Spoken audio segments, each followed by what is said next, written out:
एक समय की बात है। एक छोटे से सुंदर गांव में मोहन नाम का एक प्यारा सा लड़का रहता था। मोहन बहुत ही अच्छा और दयालु लड़का था। वो हमेशा गांव के लोगों की मदद करता था और जानवरों से भी बहुत प्यार करता था। मोहन के गांव के पास एक बड़ा और घना जंगल था।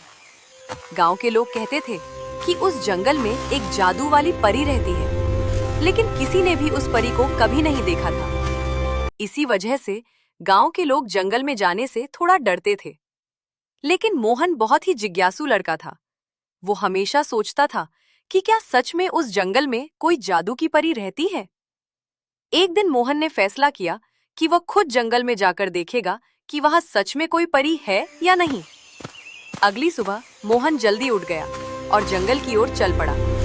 जंगल बहुत ही सुंदर था। वहां बड़े बड़े पेड़ थे, रंग बिरंगे फूल थे और चिड़ियों की मीठी आवाज पूरे जंगल में गूंज रही थी। मोहन धीरे धीरे जंगल के अंदर चल रहा था कि तभी उसे किसी के रोने की आवाज सुनाई दी। मोहन उस तब परी ने बताया कि वह इस जंगल की जादू परी है और उसका नाम तारा परी है। तारा परी ने कहा कि उसकी जादू वाली छड़ी कहीं जंगल में खो गई है। उस छड़ी के बिना वह अपना जादू नहीं कर सकती। मोहन को परी की बात सुनकर बहुत दुख हुआ। उसने तुरंत कहा कि वह उसकी जादू वाली छड़ी ढूंढने में उसकी मदद करेगा। फिर मोहन और तारा परी दोनों मिलकर जंगल में छड़ी ढूंढने लगे। वे पेड़ों के नीचे, झाड़ियों के पास और नदी के किनारे हर जगह ध्यान से देखने लगे।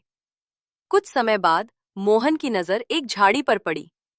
उस झाड़ी के अंदर से हल्की सी चमक दिखाई दे रही थी।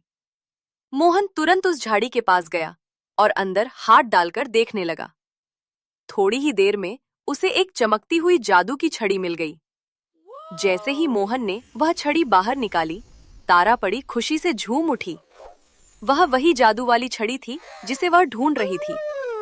तारा परी बहुत खुश हो गई और उसने मोठी वह वही जादू वाली छड़ी थी जिसे वह ढूंढ रही थी। तारा परी बहुत खुश हो गई और उसने मोहन का धन्यवाद किया। फिर तारा परी ने अपनी जादू वाली छड़ी को हवा में घुमाया।